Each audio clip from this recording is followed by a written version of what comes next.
Hello दोस्तों, स्वागत है आप सभी का धीराज क्लासेस के यूट्यूब चैनल पर। और गाइस, जैसा कि आप जानते हैं, आज हमारा देश अपनी आज़ादी के 75 साल पूरे कर चुका है और आज हम अपना 76वां स्वतंत्रता दिवस मना रहे हैं। ये आज़ादी बच्चों हमें ऐसे ही नहीं मिली, इसके लिए लगभग 200 साल तक हम अंग्रेजों के गुलाम रहे और हमने बहुत कोशिश, बहुत ऐसे लोग थे जिन्होंने अपना रक्त बहाया इस आज़ादी के लिए, तब जाकर हमें ये आज़ादी मिली है।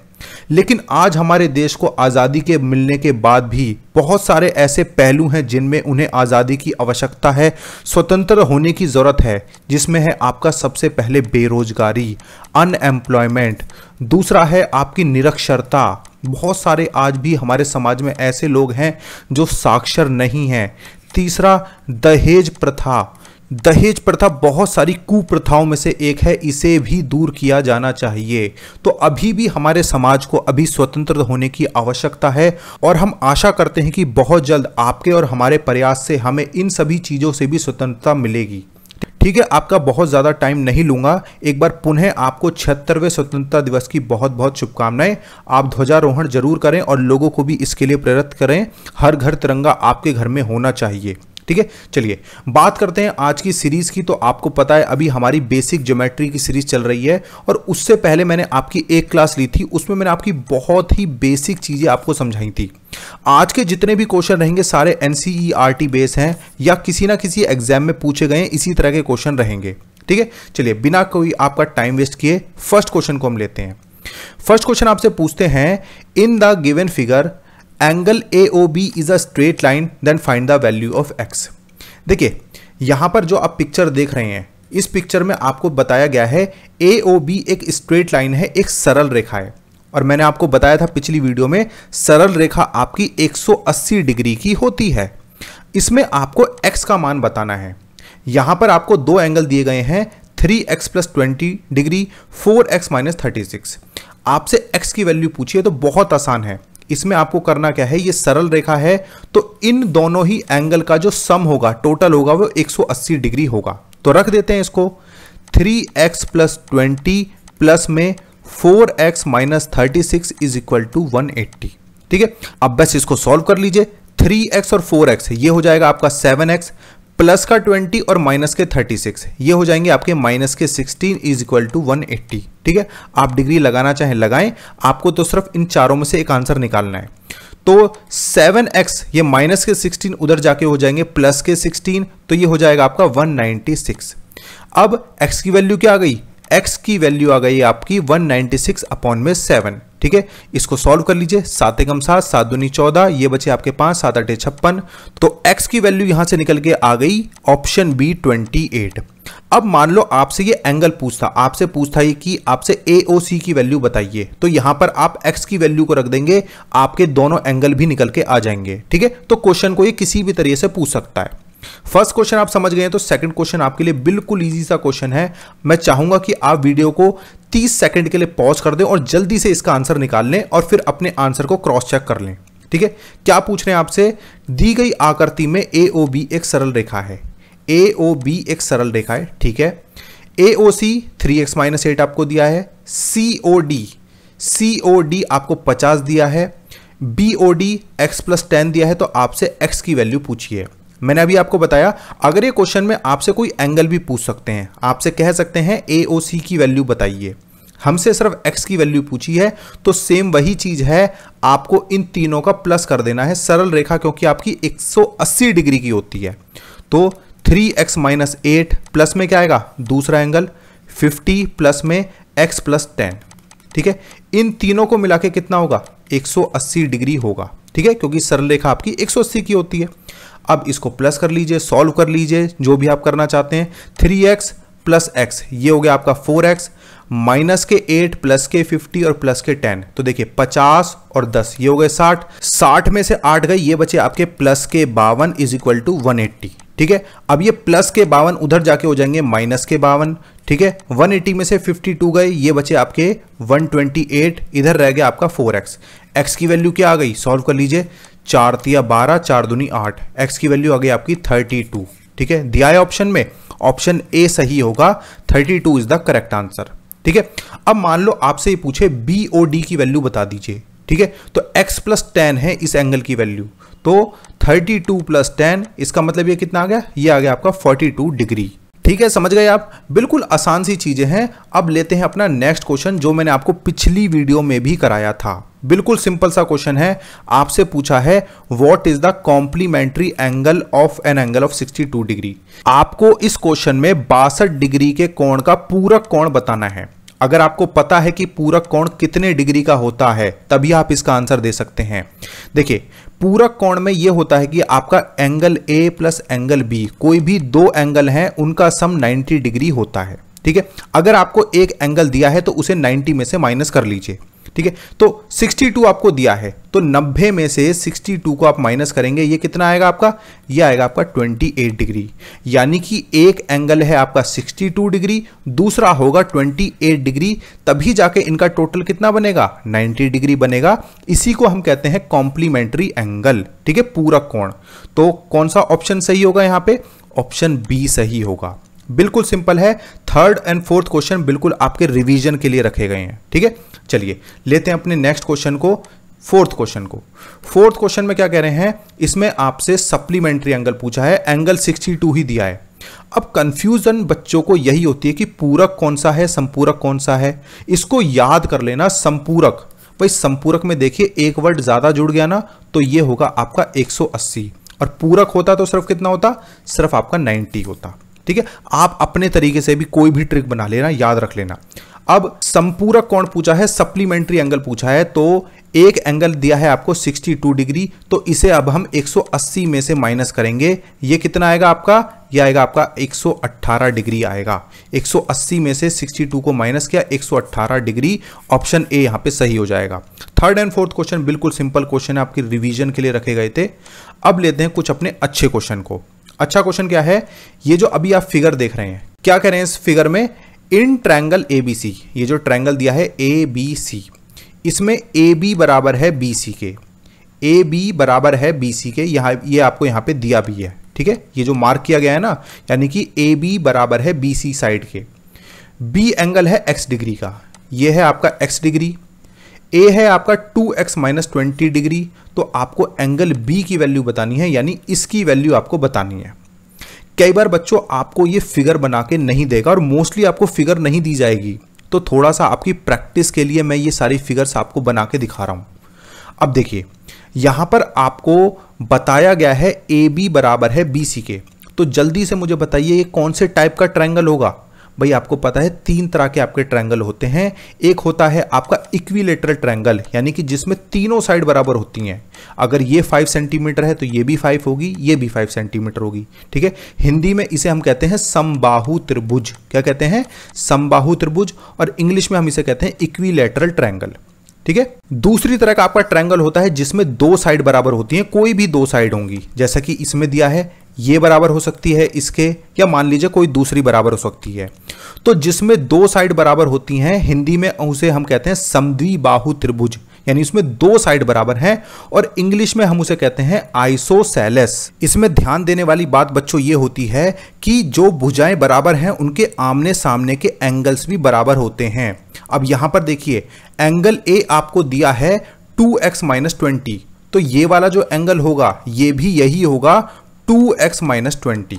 ठीक है, तीसरे टाइप का जो ट्रायंगल होता है उसमें तीनों साइड अलग अलग होती हैं, उसे हम कहते हैं विषम बाहु त्रिभुज, और इंग्लिश में हम उसे कहते हैं स्केलन, SCALENE, स्केलन। ठीक है, अब अगर हम अपने क्वेश्चन की बात करते हैं तो ये चीज आपको समझ में आ गई होगी, जो एंगल बी है वही आपका एंगल सी होगा, क्योंकि इनकी भुजाएं बराबर हैं, इनकी साइड बराबर हैं। अब बिल्कुल सिंपल हो गया है, आपको पता है ट्रायंगल के तीनों कोणों का योग, तीनों एंगल्स का जो सम होता है वो 180 होता है। अब आपको तीनों एंगल भी दिए हैं, पहला है आपका 2x माइनस 20, दूसरा है आपका 2x माइनस 20, ठीक है यही वाला, तीसरा है आपका प्लस में x। ये इन तीनों का टोटल कितना होगा, 180 होगा। आपसे क्या पूछा है, आपसे एंगल बी पूछा है, यानी x की वैल्यू आपसे पूछी है। ठीक है, क्योंकि एंगल बी आपका x ही है। अब इसको हम प्लस कर देते हैं, 2x 2x और x, ये हो जाएगा आपका 5x, माइनस के 20 माइनस के 20, ये हो जाएंगे आपके माइनस के 40 इज इक्वल टू 180। ये माइनस के 40 इधर हो जाएंगे आपके प्लस के 40 और ये हो जाएगा आपका 220 प्लस हो जाएगा, इधर रह जाएंगे आपके 5x। तो x की वैल्यू क्या हो गई, ये आ गई आपकी 44 डिग्री। x की वैल्यू क्या आ गई 44 डिग्री, यानी एंगल B की वैल्यू है 44 डिग्री। तो ऑप्शन सी यहां पे सही हो जाएगा। ठीक है गाइस, बिल्कुल सिंपल है, आपको छोटी छोटी बातें ये याद रखनी है, यही आपका ज्योमेट्री का बेसिक है। बिल्कुल अभी बेसिक पढ़ा रहा हूं, आपको एडवांस ज्योमेट्री अभी इसके बाद कराऊंगा, पहले आप बेसिक अपना क्लियर कर लो। ठीक है, चलिए लेते हैं अपने नेक्स्ट क्वेश्चन को। अब हम 6th क्वेश्चन पे आ गए हैं। 6th question very important question है।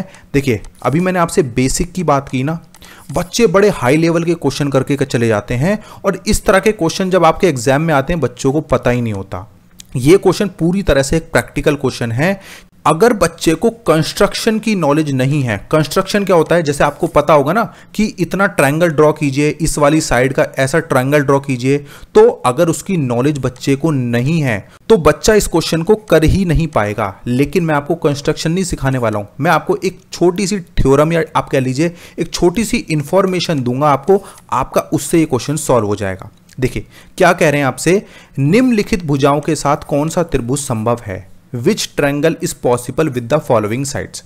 तो 3 साइड होती हैं, तीनों साइड आपको दी गई हैं। ठीक है, आपको बताना है कौन सा त्रिभुज संभव है, यानी कि ये जो साइड आपको दी हैं इनसे ट्रायंगल बन भी सकता है या नहीं। देखिए यूट्यूब पे बहुत सारे लोग क्लासेस लेते हैं और कुछ भी साइड को लिख देते हैं, लेकिन उन्हें ये नहीं पता होता कि ये ट्रायंगल बन भी पाएगा या नहीं। ठीक है, यही इसका प्रैक्टिकल पोर्शन है और इस तरह के क्वेश्चन कई बार पूछे भी गए हैं।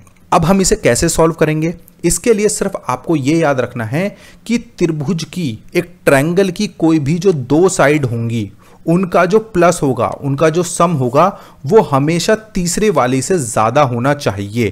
क्या कह रहे हैं हम, मान लीजिए मैंने एक ट्रायंगल ड्रॉ किया, इसका मैंने नाम रख दिया ए बी और सी। ठीक है, तो A B plus B C, यानी कि कोई भी ये जो 2 साइड हैं इनका जो सम होना चाहिए ये हमेशा ज्यादा होनी चाहिए तीसरी वाली से। तीसरी वाली क्या है, ए सी। इसी तरीके से कोई भी 2 साइड जोड़ लीजिए, ये हमेशा ज्यादा ही होना चाहिए। अब इसे यहां पे देखिए, मैं 2 और 3 को प्लस करता हूं, ये कितना आया, 5 आया। ठीक है, ये ज्यादा होना चाहिए इससे, लेकिन ये तो बराबर है, इसका मतलब ये ट्रायंगल बनेगा ही नहीं।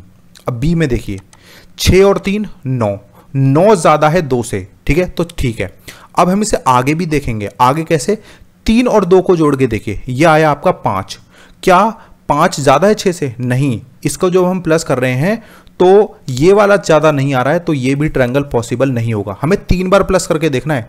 पहले हम इन दोनों को प्लस करेंगे, फिर इन दोनों को प्लस करेंगे, फिर पहले वाली और लास्ट वाली को प्लस करके देखेंगे।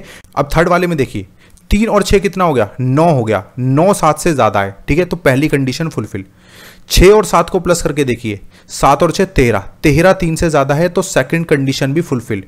7 और 3 को प्लस करके देखिए, यह आया आपका 10, 10 ज्यादा है 6 से, तो तीसरी कंडीशन भी फुलफिल। तो इसका मतलब कौन सा त्रिभुज संभव है, सिर्फ और सिर्फ आपका ऑप्शन सी सही होगा। इन तीनों साइड से आपका त्रिभुज बनाया जा सकता है।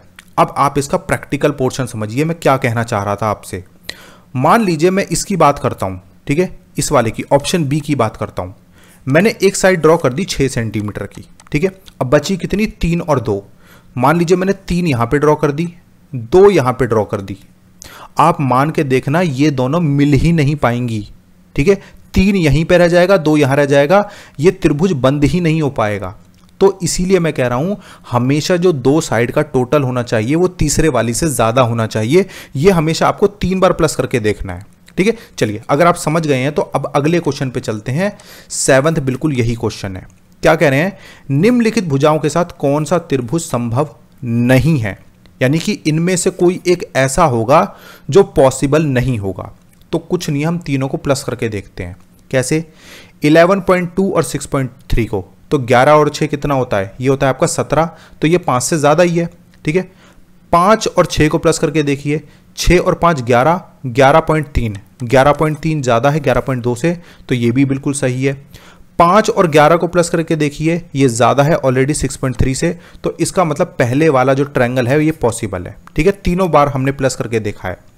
अब बी वाले को देखिए, 10 और 5 को प्लस करके देखिए, ये इससे ज़्यादा ही है तो पहली कंडीशन फुलफिल। 5 और 4 को प्लस करके देखिए, ये हो गया आपका 9 और 8 और 5 को प्लस करेंगे यह है आपका 10.3, तो दूसरी बार भी पॉसिबल है। ये 10 और 4 को प्लस करके देखिए तो इसका मतलब ये पॉसिबल है, ऑप्शन बी भी पॉसिबल है। आपसे पूछा कौन सा पॉसिबल नहीं होगा। सी में देखते हैं 12 और 6 18, तो 5 से ज़्यादा ही है, पहली कंडीशन फुलफिल। 6 और 5 को प्लस करके देखिए, 6 और 5 होता है आपका 11, 11.5, तो दूसरी बार में जब हम टोटल कर रहे हैं, इन दोनों को जब हम टोटल कर रहे हैं तो ये कम आ रहा है तीसरे वाली से, ठीक है। तो इसका मतलब सी ऑप्शन सही होगा। यहां पर ऑप्शन सी जो साइड दी गई हैं वो ट्रायंगल संभव नहीं है, पॉसिबल नहीं है, ठीक है। तो गाइस 6 और 7 क्वेश्चन में आपने सीखा होगा कि कोई त्रिभुज पॉसिबल है या नहीं, विदाउट कंस्ट्रक्शन आप बता सकते हैं, बिना ड्रॉ किए, ठीक है। तो इंपॉर्टेंट क्वेश्चन थे, आप इन्हें नोट करके रखें, ध्यान में रखें इनको कि कैसे इनको सॉल्व किया जाता है, ठीक है। चलिए 8th क्वेश्चन पे आ गए। अब हम 8th क्वेश्चन में आपसे पूछा गया है दी गई आकृति में x का मान क्या है। बिल्कुल सिंपल सा क्वेश्चन है, ये आपका एक्सटीरियर एंगल प्रॉपर्टी का क्वेश्चन है। कौन सा? Exterior angle property. ये क्या होती है जी? ये कहती है कि अगर आप त्रिभुज की किसी साइड को आप बढ़ा दें, जैसे मैंने इसको बढ़ा दिया, ठीक है, तो ये जो एंगल बना बाहर वाला, अंदर के तो 3 है, 1 2 और ये वाला 3, लेकिन ये बाहर का है, तो ये जो बाहर का एंगल होगा अपने सामने वाले जो 2 एंगल हैं उनके टोटल के बराबर होगा। क्या कह रहे हैं हम? इसके जो सामने एंगल हैं, अब आप इसे मत समझ लेना, ये वाला तो इसके साथ में है, जो बचे वो बाकी इसके सामने वाले जो एंगल हैं उनके टोटल के बराबर होगा। अब आपसे पूछा गया है x का मान पूछा है, तो x का मान किसके बराबर होगा? 70 + 50 कितना होता है? 120। तो इसका आंसर क्या होगा? ऑप्शन डी सही होगा। इन दोनों टोटल को मिलाया तो x की वैल्यू 120 डिग्री होगी। अब मान लो मैं इसको नाम देता हूं y की वैल्यू क्या होगी? y की वैल्यू होगी आपकी 60 डिग्री, ठीक है। आप इसे 2 तरह से निकाल सकते हैं, चाहें तो आप इस ट्रायंगल में फॉर्मूला लगा लीजिए, ठीक है, आपका 60 डिग्री आएगा, या फिर आप इसे सरल रेखा मान लीजिए। यहां पे देख रहे हैं आप, ये सरल रेखा बन रही है, ये अगर 120 है तो ये कितना होगा? ये होगा आपका 60 डिग्री। तो दोनों तरह से आप निकाल सकते हैं। तो x की वैल्यू क्या है? 120 डिग्री, तो ऑप्शन डी यहां पे सही है। समझ गए आप? चलिए चलते हैं अपने नेक्स्ट क्वेश्चन पे, 9th क्वेश्चन पे। 9th क्वेश्चन भी बिल्कुल सेम वही क्वेश्चन है, इसमें आपसे को x की वैल्यू बतानी है। आपको एक्सटीरियर एंगल दिया है, ठीक है, एक्सटीरियर एंगल आपको दे दिया तो आपको x की वैल्यू बता सकते हैं आप आसानी से। इन दोनों के टोटल के बराबर ये होगा आपका एक्सटीरियर एंगल। अब आपको यहां पे उल्टा दिया है, आपको एक्सटीरियर एंगल तो दे दिया, तो x की वैल्यू क्या होगी? 80 में से 30 को माइनस कर दीजिए, कितना है आपका? 50 डिग्री। तो यहां पर भी कौन सा सही है? ऑप्शन डी ही सही है, ठीक है। समझ गए आप? तो गाइज 8th और 9th क्वेश्चन में हमने आपके लिए जो आपकी एक्सटीरियर एंगल प्रॉपर्टी है उसको क्लियर कर दिया है, ठीक है। चलिए अब 10th क्वेश्चन में अलग प्रॉपर्टी को लेंगे। बहुत अच्छा क्वेश्चन है, बहुत इंपॉर्टेंट क्वेश्चन है, ठीक है। समझेंगे इस क्वेश्चन में क्या करना है। ये कह रहे हैं यदि O वृत्त का केंद्र है, ये जो O है ये सेंटर है, आपको AOB दिया है 60, ये वाला एंगल, ये दिया है आपको 30 डिग्री, आपसे पूछा है ADC, आपको ये वाला एंगल बताना है कि ये कितना होगा। अब इस क्वेश्चन को सॉल्व करने के लिए आपको एक थ्योरम पता होनी चाहिए, एक ट्रिक पता होनी चाहिए, आपको एक छोटी सी इंफॉर्मेशन होनी चाहिए। वो ये कहती है, कैसे मान लीजिए मैं एक सर्कल ड्रॉ करता हूं, ठीक है, और इसमें मान लीजिए मैं एक आर्क की बात कर रहा हूं, एक आर्क की, जिसे हिंदी में हम कहते हैं चाप। मान लीजिए मैं इसे यहां से लेके यहां तक ले लेता हूं और इसका मैंने नाम रख दिया A और C, ठीक है। इस आर्क के द्वारा जो सेंटर पर एंगल बनाया जाएगा, आप समझिए मेरी बात को, इस आर्क के द्वारा, इस चाप के द्वारा सेंटर पे जो एंगल बनेगा, इसी चाप के द्वारा वृत्त के किसी अन्य भाग पर जो भी एंगल बनेगा वो इसका कितना होगा? उसका डबल होगा। यानी कि मान लीजिए अगर ये 100 है तो ये कितना होगा? ये 50 होगा। अगर मान लीजिए ये 120 है तो ये कितना होगा? 60 होगा। आप देख सकते हैं ये एंगल ज्यादा फैला है तो सेंटर वाला एंगल जो होगा वो डबल होगा, और जो आपका अन्य पार्ट पर, वृत्त के किसी अन्य भाग पर जो भी एंगल है वो उसका आधा होगा। तो दोनों तरह से आप समझ सकते हैं। अब वही चीज है यहाँ पे, यहां पर देखिए सेंटर पे जो एंगल बन रहा है, इस आर्क के द्वारा एंगल बन रहा है, ये AC जो आर्क है ये सेंटर पे एंगल बना रही है। इसी आर्क से जो एंगल बन रहा है वो यहां पर बन रहा है। ठीक है, आपसे ADC पूछा है, ADC ये वाला एंगल आपसे पूछा है। तो भाई देखो 60 और 30 ये कितना हो गया, 90 डिग्री हो गया। तो ये इसका आधा होगा। ठीक है, ये 90 है तो ये कितना होगा, 90 का आधा 45 डिग्री होगा या नहीं होगा। तो ऑप्शन सी यहां पे सही होगा। ये बहुत अच्छी थ्योरम है और मैं आपको बता दूं, मैंने जब अपने B.Ed का एंट्रेंस दिया था उसमें भी ये क्वेश्चन पूछा गया था और भी बहुत सारे एग्जाम में ये क्वेश्चन पूछा गया है। ठीक है, चलिए इसी तरह का एक क्वेश्चन लेते हैं, क्वेश्चन नंबर 11। आप मुझे इसका आंसर कमेंट बॉक्स में बताएंगे। ठीक है, क्या कह रहे हैं क्वेश्चन को थोड़ा समझा देता हूं आपको। यदि O वृत्त का केंद्र है, ये बात हमेशा आपको बताएगा कि सेंटर आपका O है और PQR आपको 100 दिया है, ये आपका 100 है, तो आपको RPO इस एंगल की वैल्यू आपको बतानी है। आप इसे OPR भी पढ़ सकते हैं, एंगल OPR। कंडीशन क्या है, आपका P बीच में आना चाहिए। तो ऑप्शन आपको दिए हैं 10 डिग्री, 20 डिग्री, 80 डिग्री, 90 डिग्री। इसके लिए मैं आपको थोड़ा सा और आपके लिए इजी कर देता हूं। ये आपकी आर्क है। ठीक है, ये आपकी आर्क है, ये एंगल है आपका 100 डिग्री। ठीक है, तो जाहिर सी बात है जो भी आपका सेंटर पे एंगल बनेगा, यानी ये वाला एंगल होगा, ये कितना होगा, ये डबल होगा। ठीक है, ये 100 है तो ये कितना होगा, ये आपका 200 होगा। अब ज्यादा मैं आपको नहीं बताऊंगा, आप मुझे जल्दी से बताइए कि OPR या फिर RPO की वैल्यू कितनी होगी। ठीक है, 4 ऑप्शन आपके सामने दिए हैं। ठीक है, चलिए गाइज ये थे आपके आज के टोटल 10 क्वेश्चन। आई होप आपको अच्छे से समझ में आ गए होंगे और बिल्कुल हम बेसिक आपको पढ़ा रहे हैं, अभी बिल्कुल बेसिक ज्योमेट्री आपकी चल रही है। ठीक है, और ये जितने भी क्वेश्चन है, ये वाला क्वेश्चन भी ना आपका NCERT का क्वेश्चन है। तो गाइज वीडियो अच्छा लगा हो तो प्लीज लाइक कर दीजिए और कमेंट करके जरूर बताइए। ठीक है, चलिए thank you so much guys.